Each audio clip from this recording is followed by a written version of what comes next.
What's going on, everybody? Mike Tipton hanging out with you here on a Tuesday morning, our second day here on National Streaming Sports Roku channel as we have our new daily show going on with us, The Tipping Point with Mike Tipton. Thank you all for tuning in this early in the morning, especially if you're in El Paso, especially for my friends over on the West Coast as well. Thank you all so much for being here. Want to give a shout out to my dude, Tommy Cananza, tuned in right now. He says, "Good morning, Tip. Good morning, Tommy. I'm going to have a conversation in a little bit about the Dallas Cowboys and some of the stuff that's going on with the Dallas Cowboys. So if you want to stay tuned for that, maybe give me a little bit of your insight of what you think is going on with the Dallas Cowboys, because it seems to be a ton of issues with this team, a ton of issues surrounding this team. It's just a cacophony of stuff, but we'll get to that a little bit later. The Tipping Point with Mike Tipton is brought to you by our friends over at RevAutoCarCare.com. Go check them out. You saw the commercial yesterday of me washing the Mustang. Yes, I am still one of those people that washes his car by hand. I have a convertible. I don't want to go through one of those drive-thrus. The last time I did that, it really messed up my back window. I had to get the whole top of my convertible replaced. So I said I need to find a better option with this. I went over to RevAutoCarCare.com, started buying all their products, and absolutely fell in love with the way they made my car look, the way they made my car smell. They've got some great air fresheners there as well, and just the overall feel of everything that they do with RevAutoCarCare.com. Go check them out today. Use promo code TIPTON33. Save yourself up to 15% on any of their products. And it's not just car wash stuff. Trust me, this is going to be a great website for you to go visit and see all the different things that they've got. But I wanted to start today's show not with the Dallas Cowboys, because I don't want to start my day off on a negative foot. I wanted to talk about the Miami Dolphins and the way that they were able to give themselves a win here on Monday Night Football, as I got Medusa Designs going in and saying, "What's up? Good morning. The Dolphins won. LOL." Yes, they did. It's amazing to see that the Miami Dolphins might have righted the ship. Like, everyone's going to say, "Wow, this was a great win for the Dolphins." You know, it looked like the defense was doing great for them. My question for the Dolphins isn't the talent that they have on the team, although I would be surprised at the fact that their leading rusher yesterday, Devon Achane, had 37 yards rushing. Maybe that's more of an indictment on how good the Rams defense is, but it's definitely not any positive sign if you're a Dolphins fan thinking to yourself, maybe we can come back. Maybe, just maybe, there's a possibility for us to come back and make it to the playoffs, or be a team to be reckoned with, or any of this other nonsense. To me, there's just not. And the reason why I feel that way is because I watch these games. I sit back and meticulously watch, and I try to get a whole view picture on things. Even whenever I'm watching the Cowboys, while I'm hate watching the Dallas Cowboys, I try to get the holistic view on everything that's going on in the game. Now, whenever I watch the Miami Dolphins, I can see that they got some issues on the offensive line. You look at Tua Tagovailoa's stats yesterday: 20 of 28, great completion percentage. 207 yards, that's kind of mediocre, kind of pedestrian, especially if you played a full game. 1 touchdown, 1 interception, had another fumble, got sacked 3 times. If you tuned into yesterday's show, I said the Achilles heel of the Miami Dolphins was going to be at quarterback with Tua Tagovailoa. The only reason why I keep saying that he is going to be the Achilles heel for this team, even though they came out last year on an absolute tear, but since the Tennessee Titans game, it's the last 10 games now that we have that game with the Rams under our belt, it is 10 touchdowns, 9 interceptions, 7 total fumbles, 5 of them have been lost, and 17 sacks. The issue that everyone has with Tua Tagovailoa is, will this guy be able to sustain multiple hits, getting drilled? There was some tackles yesterday that he got sacked on where I kept, and I don't think I'm the only one. I hope I'm not the only one, but it felt like one of those things where it's just like you kind of flinch just a little bit. You're like, I don't want to see the end of this guy's career. Like, all of us are kind of watching, hoping that this isn't the end of Tua Tagovailoa. But I just don't think that he's the quarterback the Miami Dolphins need to win. And Medusa Designs, who is a former player for the Sun City Stealth, she plays semi-professional women's tackle football, so she knows a little bit here. She even says, those are some terrible stats. And they are. Again, the completion percentage is great. But whenever Tyreek Hill has 3 catches for 13 yards, that is the most dynamic player in the NFL, as voted on by NFL players before the season started. If you're a nerd like me and you're watching the NFL's top 100 list all the time because there's nothing better to do and because you just want to be a disappointment to your family, you got to see that Tua Tagovailoa, his number 1 target, was voted as the most dynamic player in the NFL. You threw him 3 completions for a total of 16 yards. Sure, he got a touchdown. Awesome. But 16 yards? 16 yards to that guy? His nickname is the Cheetah, and you got him 16 yards on 3 catches? Good for you, dude. You're averaging 5.3 per catch. And it's just mind-blowing to me that Tua is incrementally better than any of the backups that the Miami Dolphins have. But there's no way you watch this team, you watch the way that they performed yesterday, and you think to yourself, I got faith in this team. And I had to sit back and think about it because I chose the Rams yesterday. So I finished my week of NFL picks with 9 wins, 5 losses. So I'm not feeling too bad about the way that I was the way that I was kind of internalizing the way that games would go. But I watched this team and I see so many problems, not just with Tua Tagovailoa. The defense looks like they're okay. They shut down the Rams yesterday. I mean, the Rams don't have a high-powered offense. It's Puka Nacua. It's Cooper Kupp. It's Kyron Williams. Maybe he's okay. Maybe he's not. He trucked somebody yesterday that I was just like, oh, wow, that's how we're going to be running in the second quarter. Cool. And then an aging Matthew Stafford. And Matthew Stafford, you compare the stats, yeah, he has the interception there, but he goes 33 of 46 for 230 or 293 yards and an interception, right? So 33 of 46, 293, and 1 INT. Not great stats either. But the Miami Dolphins defense is the thing that you want to kind of hang your hat on if you're a Dolphins fan, and that's awesome. That's cool. But this team, getting the lack of production they have, is this the way that you really feel like they are going to be a competitive team moving forward? You got to look at the rest of the division too. The Buffalo Bills are head and shoulders above everyone else in the AFC East. They are sitting here at 8-2. The Dolphins are 3-7. The Jets, I believe, are 3-7, and the Patriots, I believe, are 3-8. Right, so all of them have 3 wins. You add up all 3 of those teams' records combined, and they have 1 more win than what the Buffalo Bills currently have right now. There's a 5-game difference 10 weeks into the season. I guess 11 weeks into the season for some teams. But there's a 5-game difference between these teams that just seems like they're not going to be able to make up, right? Like the beginning of the season, it was all this talk about, yeah, you got the Dolphins and you got the Jets and Aaron Rodgers is back and the division's going to be so great. The Patriots, they were competitive last year. Maybe they'll be able to make a run. It's going to be the Bills division, but maybe, just maybe, blah, blah, blah, blah, blah happens, right? That division is over. I'm calling the race right now. I cannot look at there and say, okay, maybe the Bills will stumble here and there. They have a 5-game lead through 11 weeks of football. They've played 10 games, and they have a 5-game lead through 11 weeks of football. That shows you how much better they are than the rest of the teams in the AFC East.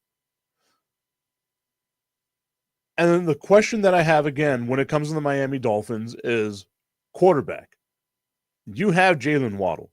We saw yesterday Odell Beckham actually caught a couple of passes. Again, Tyreek Hill, 3 catches, 16 yards. Sure, he got himself a touchdown. Devon Achane leads you in rushing with 37 yards. That is a constipated offense. That is an offense that nobody would trust. That is an offense that nobody in their right mind can sit back and watch and say, this has a possibility of doing some things. It's just not going to happen for the Miami Dolphins. And it is frustrating if you're a Dolphins fan because the window for them winning a Super Bowl, being competitive in playoffs, it's closing. It's closing, it's closing, it's closing, it's closing, it's closing. It's not getting wider. You just paid Tua Tagovailoa $55 million a year now. Tyreek Hill is the highest paid wide receiver in the NFL. You're going to have to start paying Jalen Waddle. You're going to have to start paying Devon Achane. You're going to have to start paying other people on the defensive side of the ball as well if you want to have a competitively or a competitive team on the defensive end. I feel like the window, and I don't like being nihilistic this early in the morning. It's 8 o'clock in the morning, but I feel like the window for the Miami Dolphins isn't just closing, it's shut. I don't think the Miami Dolphins have a shot anymore of being yeah, they're going to be competitive. They'll be fun to watch, but they're not going to be a team that wins anything in the playoffs. The Miami Dolphins, I'm going to equate it to this. The Miami Dolphins are last year's Dallas Cowboys. At their peak. At their peak. They are last year's Dallas Cowboys. They are going to lose in the first or second round of the playoffs, and it'll be sent on your way home. There is no way, whenever you look at the rest of the teams in the AFC, that you can sit there and say that the Miami Dolphins are going to be competitive enough to beat these teams, which is the Kansas Cities, which is Buffalo. Maybe Pittsburgh we want to put up in there. Maybe Baltimore we're going to put up in there. Houston we're going to put up in there. Is Miami, the way that they are currently constructed right now, do they have the weaponry to be able to come back and make any type of noise in the rest of the season? And the answer to that for me is no. I think they'll be an annoying team. I think they're going to be one of those teams that you catch a team sleeping on one day and you're jockeying for a position and you're sitting there saying to yourself, maybe the Miami Dolphins could be the team that kind of plays spoiler later on in the season. They've got enough talent for that. But the Rams are not a great team. The Rams are a struggling team. The Rams are one of those middle of the road 5-5, 4-5 type teams, and they're just not what I would say is like a world-beating type team. The Rams are but the Miami Dolphins are also Once again, the tipping point with my Tipton brought to you by RevAutoCarCare.com. Go to RevAutoCarCare.com. Get all the things you need to take care of your ride today. Use promo code Tipton33 and save up to 15% on all of your orders. Now, I wanted to go over the standings in the division because now we are all done with Week 11. Movement has been happening. We're starting to see a lot of separation here between the top-tier teams that have it and the bottom tier teams that do not have it, right? So we look over at the AFC. You got the Bills once again at 8-2, Miami 3-6, the Jets 3-7, the Patriots 3-7. All of those teams right there are bad, except for the Buffalo Bills. Again, a 5-game separation in the first 10 weeks of football. It's mind-blowing to think about that.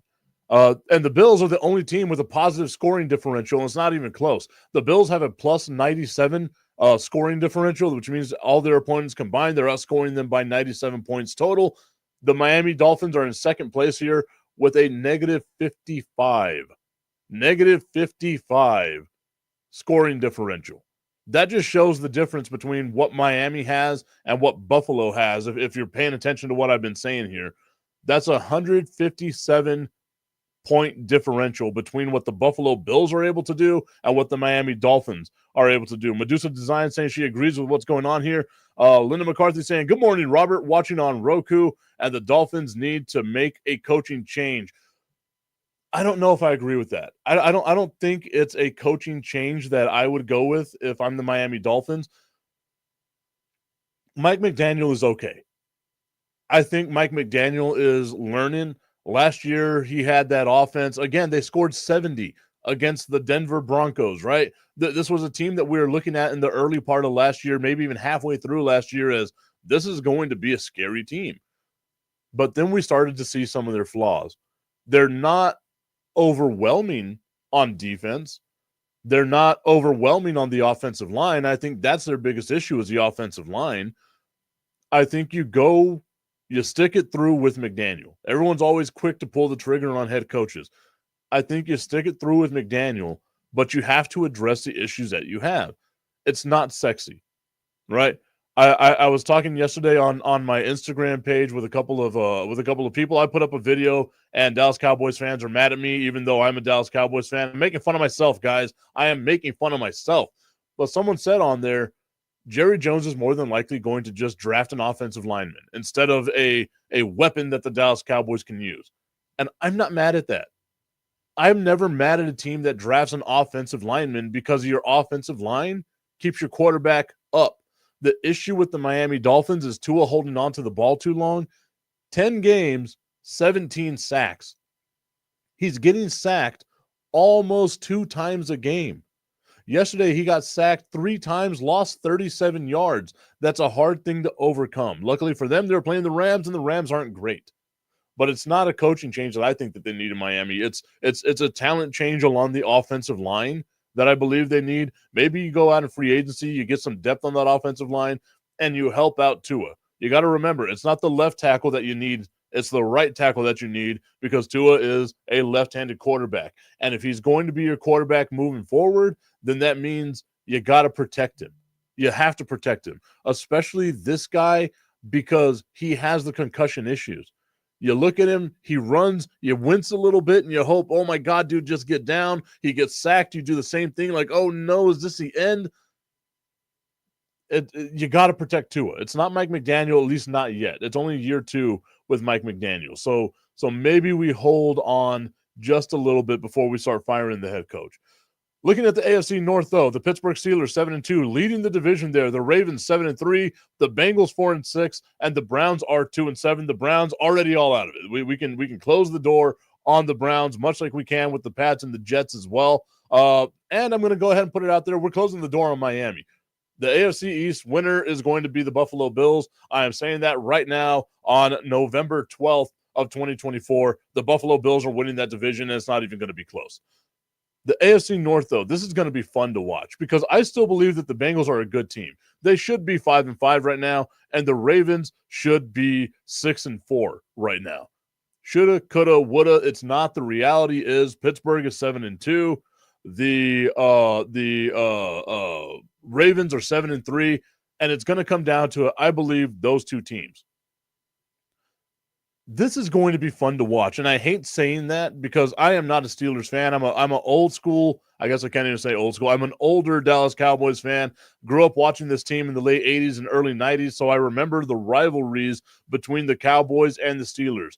It was still so fresh. It was one of those things, it was the late 70s that the Cowboys and Steelers had all their rivalries going on, and I sit back and I think to myself, I hate a lot of teams. I will hate watch a lot of teams. I get more satisfaction out of watching 3 teams lose than I do about watching the Cowboys win. It's the Steelers, it's the Eagles, and it's the 49ers, and I don't get a lot of happiness these days because those teams are actually halfway decent. But I feel like it's going to be fun with the Pittsburgh Steelers moving forward because they're a complete unknown.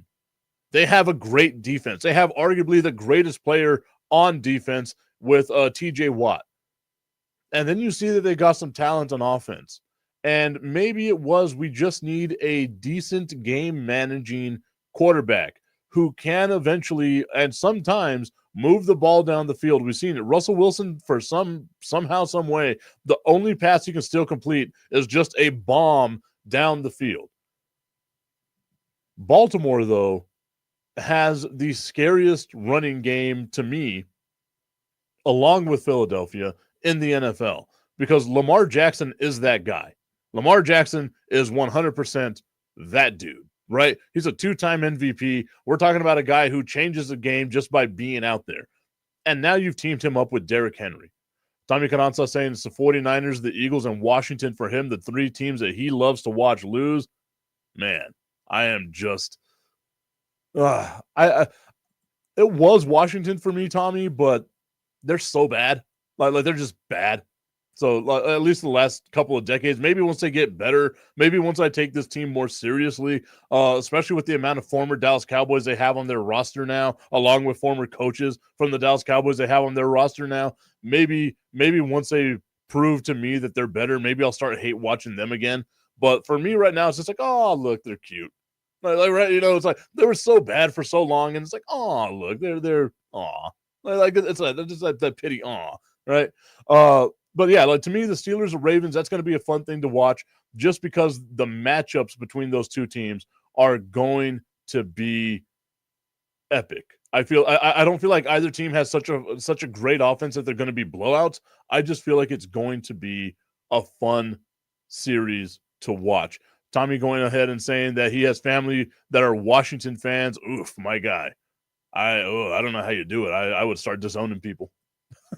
Never take family advice from me. I am arguably the worst to take any type of family advice from. Medusa Design saying exactly, going back to Tua Tagovailoa, he needs more protection. Saying I'm on point. Thank you so much, Medusa. I appreciate that. Chris Babcock saying I'll be shocked if Dallas even makes 500.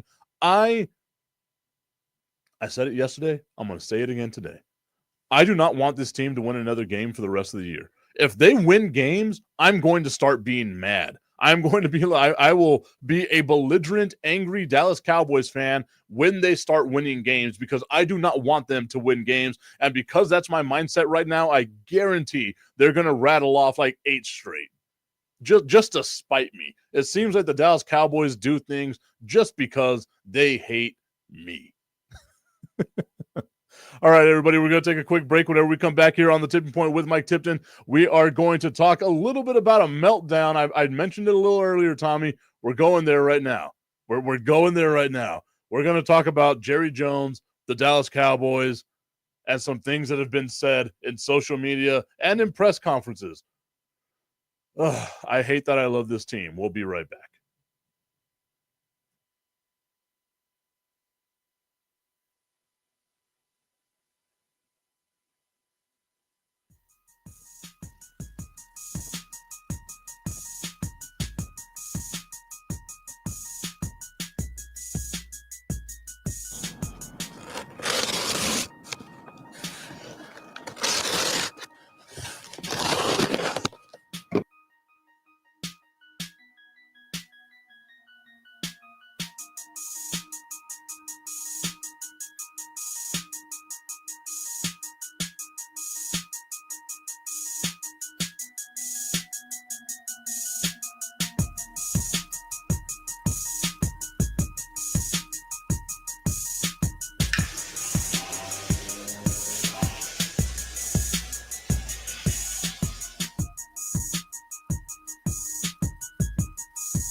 Hello, everybody. Bernie Olivas, Executive Director of the Sun Bowl Association, giving a little update for the Tony the Tiger Sun Bowl, which will be played on December 31st at noon at the Sun Bowl Stadium. Still too early to find out who's coming to the game, but I'll give you a little update. I get a lot of questions as to what's going to happen with the Pac-12 now that they're dissolved. Well, for the next 2 years, the Sun Bowl Association will have a pick of all the Pac-12 schools that left. So we still have access. We're going to still have access to UCLA and USC and Washington and Oregon and Cal and Arizona State and Utah. But but on the other side, it's still going to be the ACC. So a lot of people have been asking the questions about now that there's only 2 Pac-12 teams, who are you going to go? Well, now you know, again, December 31st, 12 noon, Sunbowl Stadium. Tickets are going pretty well, so don't be left out. Come by the office or go to Ticketmaster and get your tickets. We'll be waiting for you. Get ready, Sunbowl fans. The 2024 Tony the Tiger Sunbowl is back, and it's bigger and better than ever. Mark your calendars. Tickets are now on sale. Whether you're a longtime fan or new to the action, don't miss out on the best seats in the house. Secure your tickets before Thanksgiving and be a part of the tradition. Last year's game was a sellout. Don't wait until it's too late. Join us on December 31st for a day of unforgettable football, family fun, and festive cheer. Visit sunbowl.org to grab your tickets. The clock is ticking. Be there when history is made.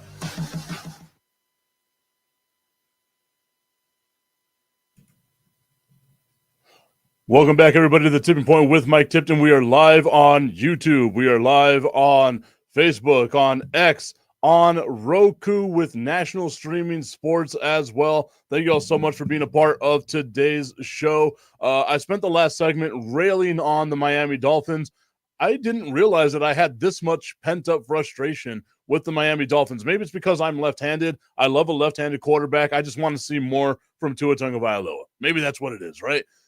Okay, I bridged the gap coming into this segment by saying that I wanted to talk about the Dallas Cowboys. And forgive me because I got a couple of quotes here that I'm going to be reading throughout this part of the show. But yesterday, I guess Sunday rather, Jerry Jones was asked about the stadium because apparently the sunlight shining into the stadium is causing issues for people to catch the ball. And his response whenever it was like, hey, are you going to hang up curtains? What are you going to do here? Right? Was, quote, by the way, we know where the sun is going to be when we flip the coin. So we do know where the damn sun is going to be in our stadium. Then he was asked, okay, well, since you know where the sun's going to be, are you going to hang curtains to help out people? So that way it's easier for people to see. And he says, let's just tear down the damn stadium. Build another one. Are you kidding me? And a lot of people have been anti-Jerry Jones, and they've been very like, hey, you got to handle yourself better here. I kind of don't blame him, right? Like Cowboy Stadium was built 15 years ago. I know exactly where I was the first time I saw a professional game being played at Cowboy Stadium. I was in the Air Force at Shepherd Air Force Base in Wichita Falls, Texas. And the Giants played the Cowboys on a Sunday night game, and the Giants won that game. The first game for the Cowboys in their new stadium was a loss to the Giants in September of 2009. September of 2009. 15 years have passed since September of 2009. And somehow, some way, just now in 2024, this is an issue. Oh, my Lord, the sun is shining. It's too bright. I can't get by. I can't catch a ball. Get the hell over it, man. And let's go with the hypothetical here. Let's just say Dak, or not Dak, CeeDee Lamb catches the ball. Then the Cowboys lose still. This time not by 9,000 points. They lose by 8,993 points. 7 points was not going to make a difference in that. Our guy Tommy Carranza saying Jerry Jones is like a child again. There's more. The more you tell him to do something, the more he's going to do the opposite. I don't know if I necessarily agree with that. I think it's a frustration of you want your team to perform, right? Like we're all passionate fans. So is he, right? He's the one that's footing the bill for a lot of this thing. It's I could understand the frustration in it of, guys, this has been a thing for 15 years. The stadium has been here for 15 years. Yes, people have been, complaining about it, but it seems like it shouldn't necessarily be that difficult. I think part of the reason is too, and if I'm just being me, the selfish fan that I am, put them in prime time. Have the game either start 11 o'clock in the morning here in El Paso, 1 o'clock Eastern, or have them in prime time. The Dallas Cowboys are normally a prime time team. Tommy Kanata going on to say it's been an issue for a decade. It isn't changing. Just got to overcome it. And that's the thing, right? It's an issue for both teams. The stadium in Miami, wow, going back to the Miami Dolphins, the stadium in Miami, one side was purposely built, the visiting side was purposely built so that during the day, it's like an oven on that side. There is a 75-degree temperature difference between the team in the shade and the team in the sun in Miami. Why don't we just tell them to put a dome over it? It's the exact same issue that they have in San Francisco, where one side of the stadium where the home team is shaded, the road team's getting baked on the other side. It's just a part of the game. That's just the way the game is played. Why are we not making a big deal about these things? Oh, that's right. Because it's the Dallas Cowboys, we've got to find a way to keep them in the news cycle. Chris Babcock saying, curtains? We're talking about curtains? I've been there, played there. Trust me, the sun ain't the problem. Get a real running game and get it into the end zone. I agree. I also like Rico Dowdle, so I think he is the run game. I think if the issue with the Cowboys is they want to be a pass-first team, run the damn ball. Go out there, find some dude who can just run.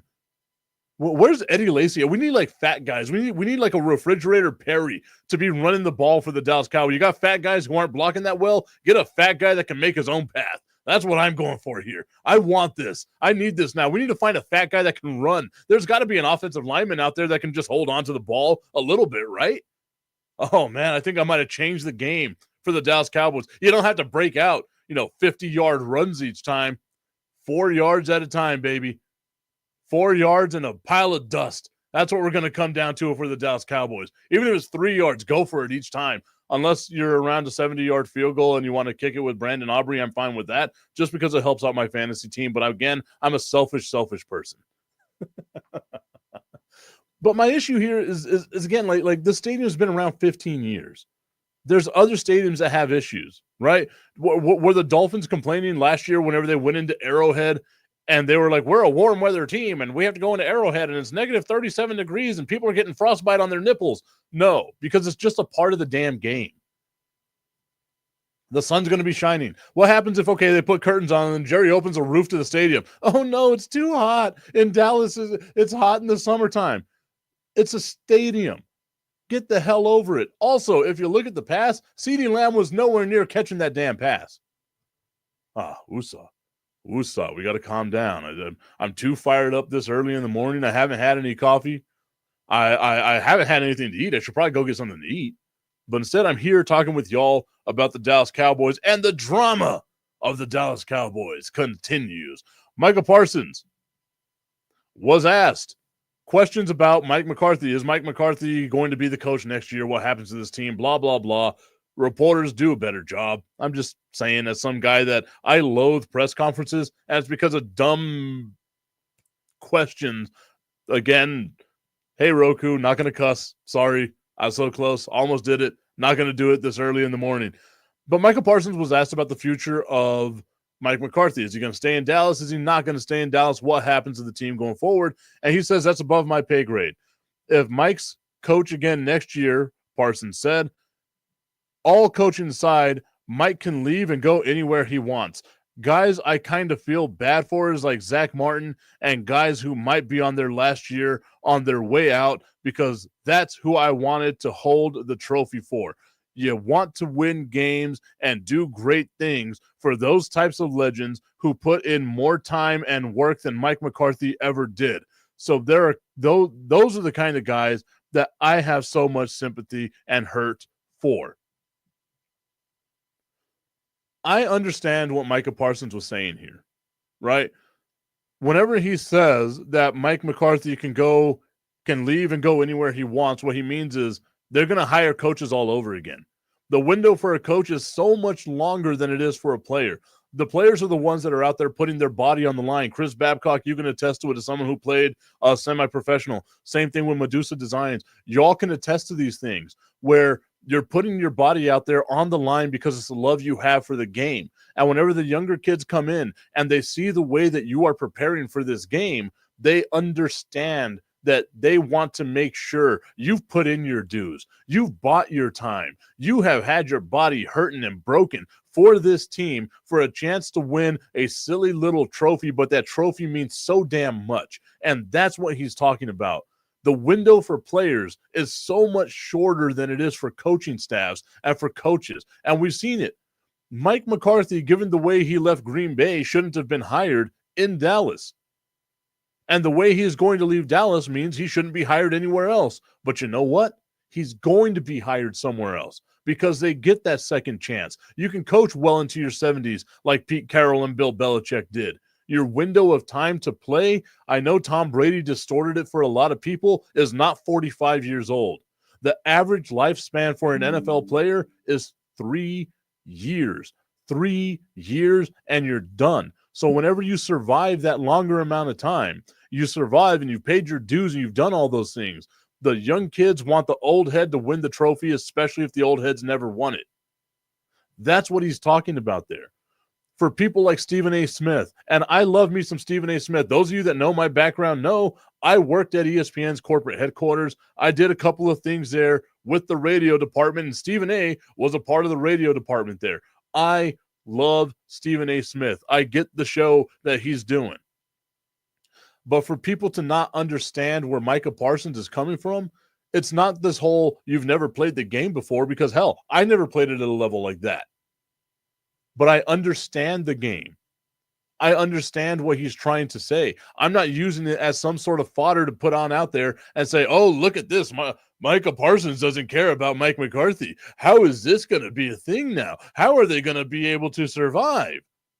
It just doesn't need to be blown up that way. Tommy Cananza saying the problem with the Dallas Cowboys, going to the previous subject, and their fans is we want to make excuses for everything when the simple answer is this team isn't that good. I don't think it was the fans that made the issue, the sunlight issue. I think the issue has been a thing that TV, whenever you watch the broadcasts, they've been mentioning it. Tom Brady's mentioned it at least 4 or 5 times. They're mentioning it 7 or 8 times during this last game with Romo. Romo wasn't the one talking about it. He's like, yeah, you just play in the sun, right? Like that's what you got to do. He's like, yeah, it's difficult, but that's how you play. It's just like it's a thing, right? Anything the Dallas Cowboys do becomes this huge topic, and I'm doing it right here too. I shouldn't be giving it this much air, but I wanted to clean up the air from at least my perspective, right? I'm not an apologist for Micah Parsons. I'm not an apologist for the Dallas Cowboys. I just wanted to clear the air on my side. Tommy Cananza going on to say, I get it too, but he needs to think before he answers. I also understand what he was trying to say, but the media is going to take that answer and run with it. He went a little too far, though. I'll do this, and maybe it'll be something that I'll put out on my other social media channels. I got the whole quote. What we read, and I hate this because it leads to the whole, oh, you can't trust the media thing. What we read isn't always what was fully said. And you know that that's the case whenever you're looking at a quote and it has, this was said, ... Those ellipses mean that they're moving forward into a part of the conversation that takes out a little bit of context. And the reason they do that is because you got to worry about how much space you have in your article, right? Also, a lot of times people are just trying to get clicks. Like, let's just be honest here. The whole statement isn't as damning as what reading it and what just seeing the posted block made it seem as. To me, it was, okay, no, I totally get what this guy is saying. And I didn't do my due diligence because I didn't put up the whole post. I put up what was, again, shared, and I wanted to give my 2 cents on it, right? But the whole thing is that Micah Parsons is still a young kid. Yes, he needs to learn how to say things. Yes, he needs to do this and that. But that's what the team is about. The team is about the players there. The coach, we've seen it in basketball and baseball, in football and hockey. The coach can be replaced. Whether it's a good replacement or a bad replacement is really up to the coaching style. But the coach can come and go, and it doesn't mean that the team didn't love him. It doesn't mean that the team didn't care about him. It just means it was time for that coach to move on. And I believe that that's kind of the way that it is. Whenever you look at everything that's going on with the Dallas Cowboys, you kind of know that Mike McCarthy was on his last season. Majority of people out there, and Tommy, I don't know if you're one of them, A majority of the people out there were saying, hey, we need to just move on from Mike McCarthy coming into this year. As a matter of fact, the way that they were unceremoniously dispatched of in the playoffs by the Green Bay Packers. Everyone kind of feels like it's going to be the last ride for Mike McCarthy. So whenever you ask, okay, well, what's going to happen into next year? Man, I can't worry about next year. I got today. I got to worry about these guys. What makes me sad about this year is that Zach Martin's contract is huge, and there's already been talk about moving on from him because of just the size of his contract. We saw what the Cowboys did with Tyron Smith. It's an actuality. The time you have together as a team is so small that you want to win for those guys more than you want to win for a coach who's already won a ring. Like that to me is the thing, is he's already won the ring. He knows what it's like. Sure, it was just a little further back in time, but he knows that feeling. He knows what it's like. No one else on that team does. I don't even think anyone on the team was around in 2010 whenever the Packers won their Super Bowl, which also makes me feel old because I was stationed in North Carolina at that time. Tommy Cananza saying that he was on the fire Mike McCarthy train last year. And you see, that's the thing, is whenever there's such public scrutiny about you got to get rid of this guy, you got to get rid of this guy, you got to get rid of this guy, you start dehumanizing him. You start making him seem like he's just another cog in the machine, right? I'm not saying you, Tommy, isn't like, oh, it's all your fault, guy. Listen to me, brother. It's all your fault. I'm not going that. What I'm saying is, in the media, whenever they start dehumanizing these people and say, oh, you can just move on from the coach, just get rid of him. Look how bad he is. He's a terrible coach. Whenever you start doing that, you create a disconnect psychologically with players and coaches because they know, okay, we started the season out pretty crappily. We're just going to move on from Mike McCarthy. Now we got to look forward to let's end this season as best we can. Let's end this season healthy and get into next year with whoever our new coach is going to be. Jerry's going to pay us. Jerry's going to keep us around. He might not keep Zach Martin around. So maybe this year, with all the weight of expectation, we didn't do what we needed to do for him.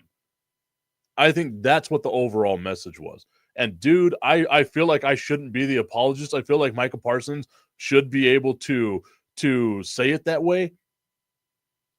But we also know that most athletes are not very eloquent. And they just say what comes out because there's never been backlash on. You guys got to know how to actually how to speak and how to talk in these types of professional settings, because it's all about get out there and play. We don't care about the rest of the stuff. Get out there and play. And there should be, to me, at least something in the NFL where you protect these kids from saying dumb stuff like what Micah Parsons said. Medusa Design saying, God, you hit the nail on the head. Tommy Cananza saying, just like the sun in the stadium, it comes with the job, Mike. Most teams have fans calling for coaches' jobs. I think every team has a fan calling for coaches' jobs. I saw the other day on Sunday night, as a matter of fact, even though Kyle Shanahan won, the 49ers need to move on from Kyle Shanahan. I don't know if I believe that. He's a pretty damn good coach. Sure, he hasn't won a Super Bowl. I don't think winning a Super Bowl, I don't think rings is everything. But I'm also a different kind of guy. I'm a firm believer in there's only one champion, just one. I'd rather go winless than lose in the Super Bowl. I've said this a million times. I get that it's a part of the job. It's something that everyone's got to do, right? Like, you got to deal with the scrutiny. You got to deal with all that nonsense. But the fact of the matter to me is, if the locker room is supposed to be a place that everyone says, okay, that's a sacred place, right? And anyone that's played sports, and even the little bit of sports that I played, it is. And you don't want that outside pressure. You don't want that outside noise coming in. But the thing is the owner says, oh yeah, no, the coach, we're good with the coach. The coach is going to be here. We've got him. Well, why didn't you lock him up? Why is he a one-year coach right now? Why does he have a one-year contract? Oh, because I'm probably going to move on from him. And I'm with a lot of people here. I want Mike McCarthy gone. I just think the message has fallen deaf on the team. I think there's nothing wrong with eventually moving on. But I don't think it needs to be as public as what it is. And that's all I'm saying on it. That's just my thought process on it. Because at the end of the day, they're people. And how quickly can we turn on people just by someone saying small little things, right? And then it eventually grows because it's an echo chamber of, yeah, he's got to go, he's got to go, he's got to go. And I just don't feel like it's that way. Got a little deeper there than what I wanted it to be, but you know what? We spoke about the Dallas Cowboys. I got those things off my chest. Tommy Cananza saying that Mike McCarthy is going to be gone in January. Yeah, there's a part of me that wishes they would just move on now and start looking for the new head coach. Again, like to me, I want them to hire Ben Johnson, the offensive coordinator over in Detroit, just because I want to see something different in Dallas. And I see that he's got some pieces there that I think he can work with in Dallas. And I also think maybe some people in Detroit would leave the team, jump ship, come over to Dallas. We see that happen all the time whenever coaches move. So for me, I want to see what everyone else wants, right? If you get rid of Mike McCarthy and you're looking for a coach next year, who's the coach that you want him to get? I'll let you all decide on that. You can put it in the comment section. But right now, we're going to take a little break. Whenever we come back, we're going to talk about NFL news. And maybe, just maybe, I get to talk about my favorite sport, the NBA. Let's see how this goes. We'll be right back on The Tipping Point with Mike Tipton.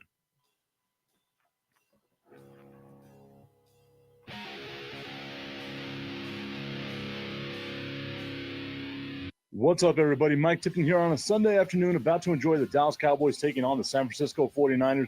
And I want to let you know about my friends over at Beer Box. Beerbox.com is a place that I went to get my craft beer delivered at home. All right, so let's go ahead and dive into it. The first beer we're going to be trying is from Fat Orange Cat Brewing Company in North Haven, Connecticut. I am so mad at myself because I was just there a couple of weeks ago, and I should have stopped by the brewery and tried some of their beers, but I got it delivered by my friends over at Beer Box. So let's go ahead and give it a try. A little ASMR for the ASMR audience here. The Baby Kittens from Fat Orange Cat Brew Company in North Haven, Connecticut is a hazy IPA. And you can see right there how beautiful it is, how hazy that looks. It's got a 6.5% ABV, so you know it's going to pack a little bit of a punch. I'm not a big IPA guy, but I can't wait to try this one. I can already smell that it's going to be super fresh. So here we go. Cheers. That is very interesting. It's not super impactful like what you normally get with a lot of IPAs.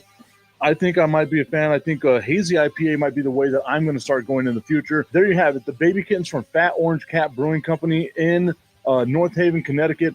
I'm giving that one an 8 out of 10. That is a great overall beer.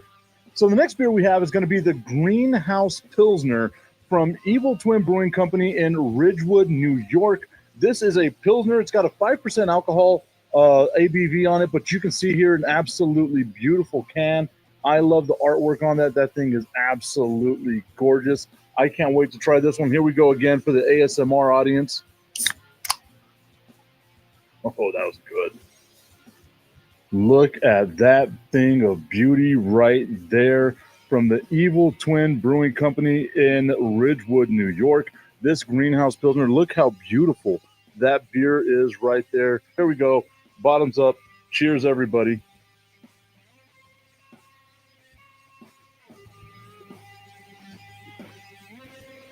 Man, that's good. That is phenomenal. I'm giving that one a 9 out of 10. That beer is absolutely flavorful. What you need to do to try different beers like this from different areas, you don't have to travel out of town anymore and try to find them out. All you have to do is go over to beerbox.com. It's super simple the way that it works. So here's what you got to do. Just simply subscribe. That's simple. Can't be any easier than that. It's month to month, and you can cancel any time. Obviously, you must be 21 to enjoy. Then all you got to do is get ready. The experts at Beer Box select a top-notch variety of craft beer packed, shipped directly to your front door. Then just sit back and enjoy a monthly surprise of quality craft beer from the best breweries across America. Once again, beerbox.com, that's the place that you go to order all the best craft beer throughout the United States. Get your subscription today. Must be 21 or over to enjoy.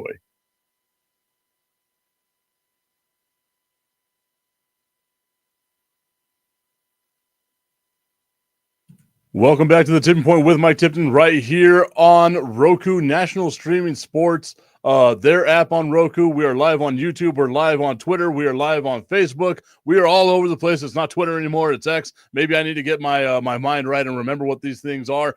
Tommy Cananza, we said before the break, we were talking about who the next head coach for the Dallas Cowboys should be. Tommy is saying that it should be Ben Johnson as well. His offense is exactly what the Dallas Cowboys need. And again, that's all I ask, right? Whenever it's always, let's fire this guy, who are you going to replace him with? And that's always my same issue too. If you trade Dak Prescott, who are you going to replace him with? It's not like they have starting quarterbacks growing on trees everywhere, right? There's 32 of these positions in the NFL, 32 of them. And you can say definitively right now, that there are maybe 12 good quarterbacks in the NFL, like 12 good to great quarterbacks in the NFL. We can't even find 32 legitimate, great starting quarterbacks in the entire world. So who are you going to replace your starting quarterback with?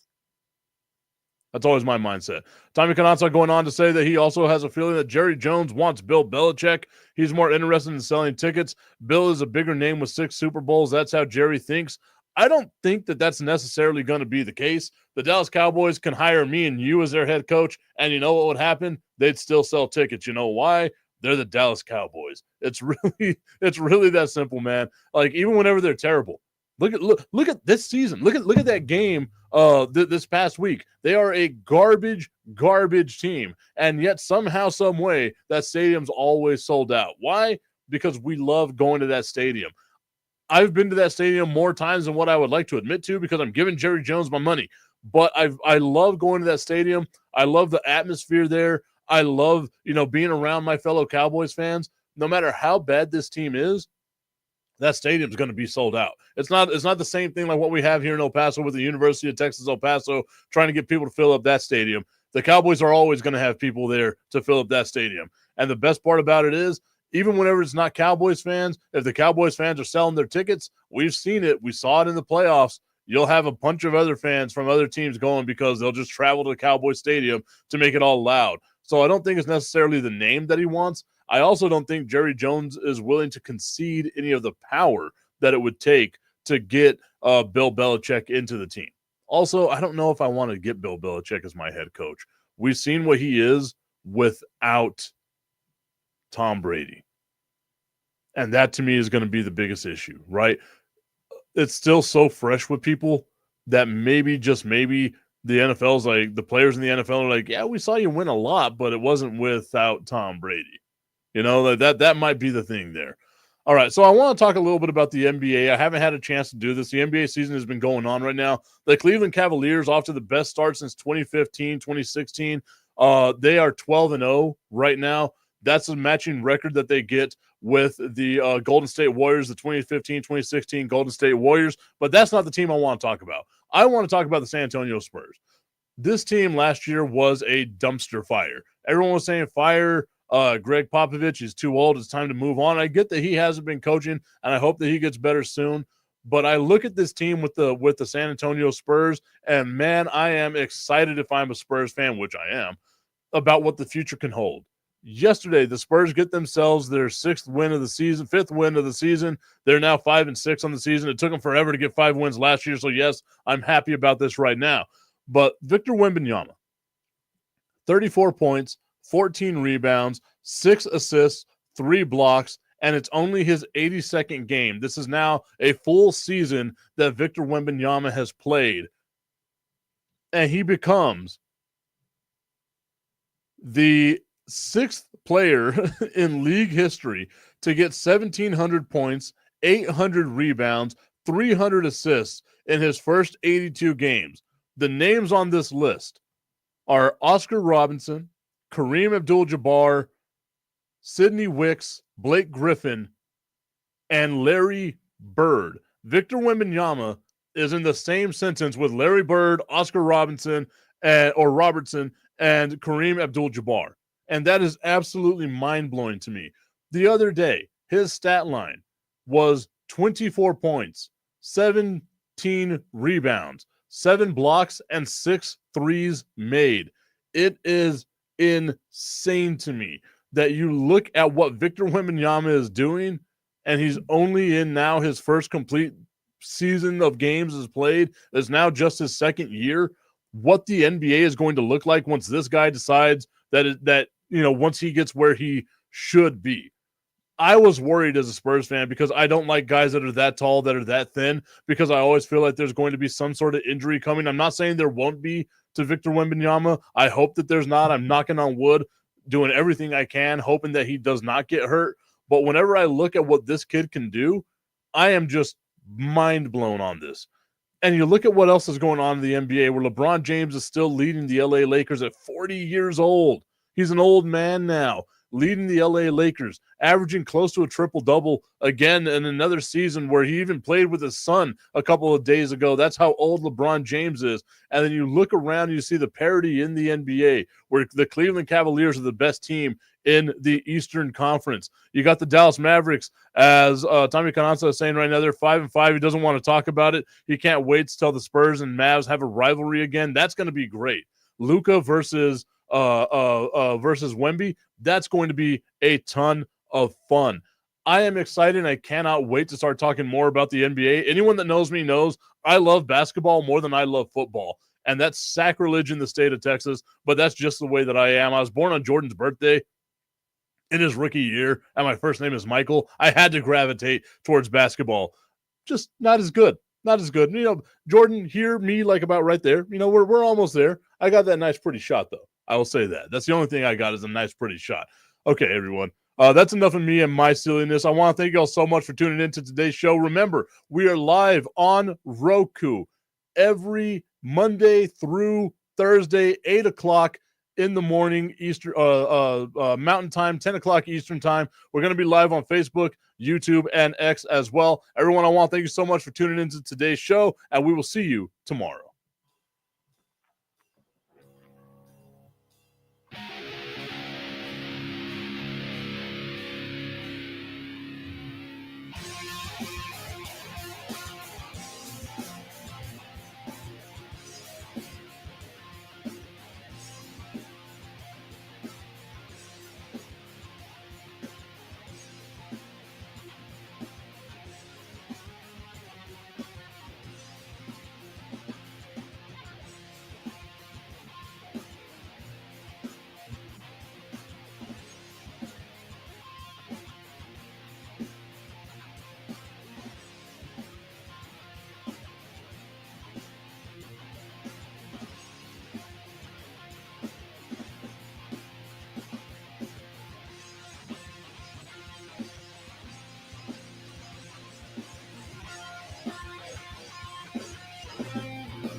Football season is here, and SeatGeek is my go-to for buying tickets. Now, with SeatGeek, every single ticket is backed with their buyer guarantee. We've all had plans change, and when you can't make it to the big game, SeatGeek has you covered. They're the only ticketer that allows you to return your tickets ahead of the event for credit with SeatGeek swaps. So when things come up, I know that my tickets won't go to waste. So what are you waiting for? Download the SeatGeek app to maximize your possibilities and shop live events with confidence.